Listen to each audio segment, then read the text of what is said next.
Hello दोस्तों, आप सभी का स्वागत है मेरे चैनल एनिमेट्रिक्स पे।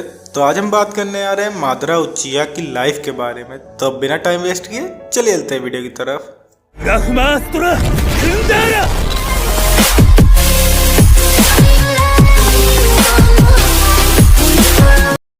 बैकग्राउंड।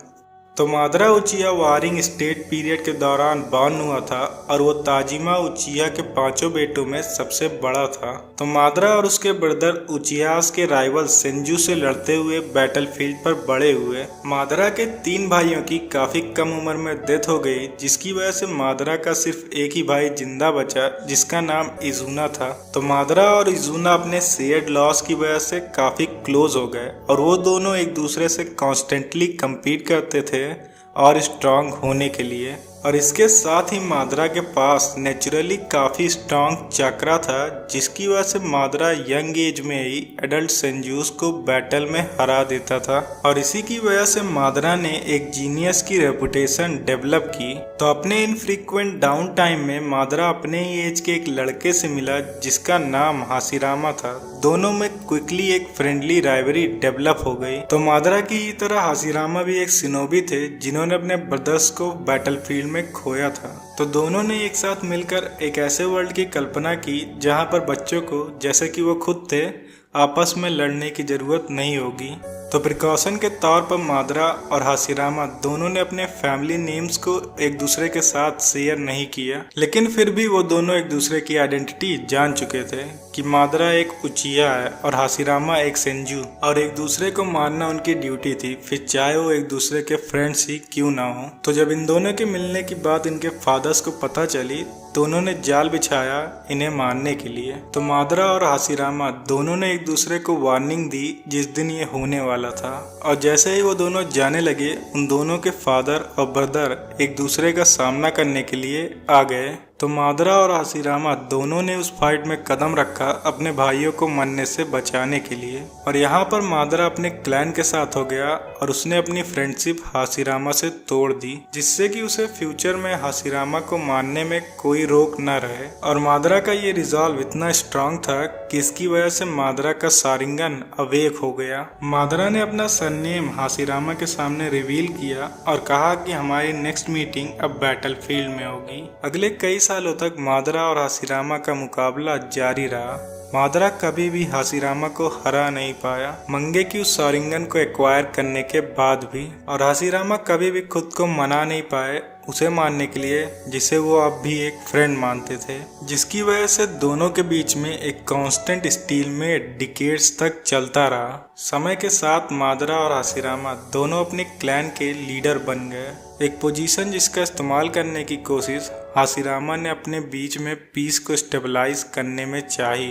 हालांकि कुछ उचिहास को ये ऑफर काफी अच्छा लगा, लेकिन हाशिरामा के अपने ही भाई टोबिरामा के हाथों इजुना की डेथ के कारण मादरा ने इनकार कर दिया। इसके बावजूद भी कुछ उचिहास सेल्फ प्रिजर्वेशन के लिए सेंजू क्लैन में चले गए। इसके बाद मादरा ने इजुना की आइस को यूज किया इंटरनल मंगे की उस शारिंगन को पाने के लिए और अपने डिटेरियोरेटिंग विजन को रिस्टोर करने के लिए। अपनी इस नई पावर के साथ मादरा ने सेंजूस के खिलाफ एक अंतिम हमला किया, लेकिन इसके बाद भी वो हार गया। लेकिन मादरा को मारने की जगह हाशिरामा ने इस एरा ऑफ वार को खत्म करना चाहा और हाशिरामा ने खुद को मारने का ऑफर दिया अगर इससे ये लड़ाई रुक जाएगी। हाशिरामा के इस गेस्चर की वजह से मादरा शॉक हो गया और उसने हाशिरामा के हाथ को रोक दिया और फाइनली पीस के लिए मान गया। तो उचिहास और सेंजू दोनों क्लैन ने मिलकर पीस का एक विलेज फॉर्म किया जहां पर बच्चों को कभी भी बैटल में मरने की जरूरत नहीं थी।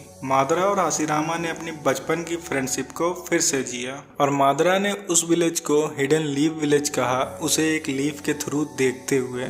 लेकिन पीस के लिए मादरा का आइडिया हाशिरामा से डिफरेंट था। जहां हाशिरामा ने अदर न्यूली फॉर्म विलेजेस के साथ कोऑपरेट करने की कल्पना की थी, वहीं पर मादरा उन सभी विलेजेस को कंट्रोल करना चाहता था जिससे कि पीस लॉस्ट ना हो। और इसका एविडेंस तब मिला जब मादरा ने हिडन स्टोन विलेज के म्यू और ओनोकी पर अटैक कर दिया। ताकि वो लोग अपनी अथॉरिटी कोनोहा को दे दें। और जब हाशिरामा को हिडन लीफ विलेज का होकागे चुना गया, तब मादरा उचिया के फ्यूचर को लेकर भी कंसर्न हो गया, ये मानते हुए कि ये फर्स्ट स्टेप है सेंजूस के डोमिनेंस का। तो स्टोन टैबलेट उचिया के पास जनरेशन से था, और जब वो कोनोहा में सेटल होने के लिए आए तो उसे भी अपने साथ ले आए।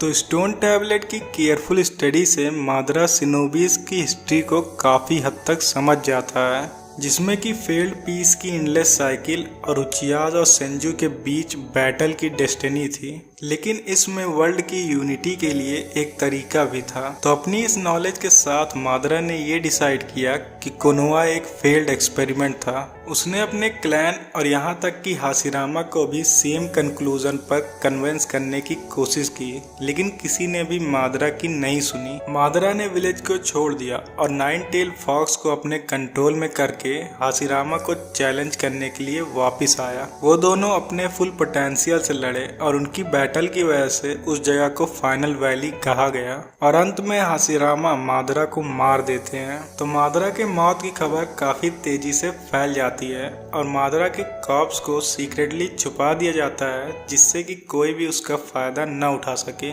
लेकिन मादरा ने आगे की प्लानिंग की थी। तो मादरा ने अपने डेथ के कुछ समय बाद एक इज़ानागी को एक्टिवेट होने के लिए पहले से ही शेड्यूल किया हुआ था, जिससे कि रियलिटी चेंज हो गई और मादरा दोबारा से जिंदा हो गया अपनी राइट आई के विजन के एक्सचेंज में। तो रिवाइव होने के बाद मादरा अपनी रियल बॉडी की जगह एक कॉपी छोड़ देता है और हाइड हो जाता है एक स्पेशल ट्रॉफी के साथ, जो कि उसे हाशिरामा के साथ हुई अपनी फाइट में मिली थी, जो कि था हाशिरामा का फ्लैश, जिसे कि उसने अपने घाव पर ट्रांसप्लांट कर लिया, और जिसकी वजह से मादरा अब वुड स्टाइल केकेगेंकाई को एक्सेस कर सकता था। और जब मादरा की नेचुरल लाइफ खत्म होने वाली थी, तब उन सेल्स में किसी इफेक्ट के कारण मादरा का रेनेगन अवेक हो गया उसकी राइट आई को रिस्टोर करने के प्रोसेस में। तो रेनेगन का इस्तेमाल करके मादरा आउटर पाथ के डिमोनिक स्टैचू को समन कर लेता है, जिसका इस्तेमाल वो हाशिरामा के माइंडलेस लिविंग क्लोन्स को कल्टीवेट करने में करता है, जिससे कि उसे बिलीव हो जाता है कि उसने व्हाइट जेत्सु की आर्मी प्रोड्यूस की है। तो समय के साथ मादरा ने अपने पीस के प्लान को पूरा कर लिया और उसे आई ऑफ द मून प्लान कहा। लेकिन जैसे जैसे मादरा की उम्र बढ़ती गई, मादरा जान चुका था कि जो समय उसके पास बचा है उसमें वो अपना प्लान पूरा नहीं कर पाएगा, इसलिए उसने अपने रेनेगन को ट्रांसप्लांट कर दिया यंग नागाटो में बिना उसे पता लगे, इस इंटेंशन के साथ कि नागाटो किसी दिन इन आइस का यूज मादरा की लाइफ को रिस्टोर करने में करेगा। और नागाटो को ऐसा कराने के लिए मादरा को अपनी तरफ से एक एजेंट की जरूरत थी, जो कि नागाटो को गाइड करेगा इस अल्टीमेट गोल की तरफ। मादरा इंतजार कर रहा था अपने इस काम के लिए किसी पर्सन का,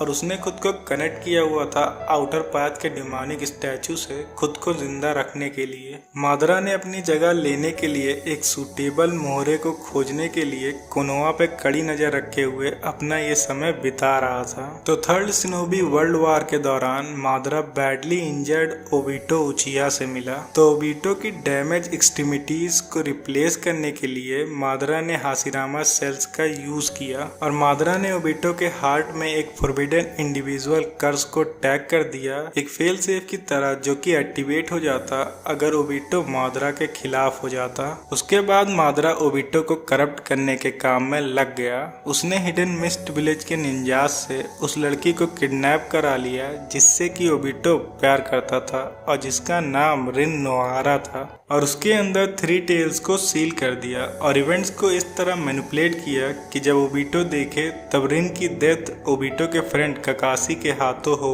और निराश होकर ओबिटो अपनी सर्विस मादरा को ऑफर कर दे। इसके बाद मादरा ने सेज ऑफ 6 पाथ और 10 टेल की हिस्ट्री ओबिटो को बताई और अपने आई ऑफ द मून प्लान की डिटेल भी ओबिटो को दी और वेरियस टेक्निक्स के बारे में बताया जिसकी जरूरत ओबिटो को आगे बढ़ने में थी। और अंत में मादरा ब्लैक जेत्सु को अपने पीछे छोड़ देता है ओबिटो को एडिशनल गाइडेंस देने के लिए। इसके बाद मादरा खुद को डिमोनिक स्टैचू से डिस्कनेक्ट कर लेता है और अपना नाम मादरा उचिया ओबिटो को सौंप देता है। तो आज की वीडियो में बस इतना ही। तो मैं इसका सेकंड भाग जल्द लाने की कोशिश करूंगा। तो उस वीडियो को देखने के लिए चैनल को सब्सक्राइब कर दीजिए और बेल आइकन को ऑन कर दीजिए, जिससे कि आपको उस वीडियो की नोटिफिकेशन तुरंत मिल जाए। और अगर आपको ये वीडियो पसंद आई हो तो लाइक कमेंट जरूर करें।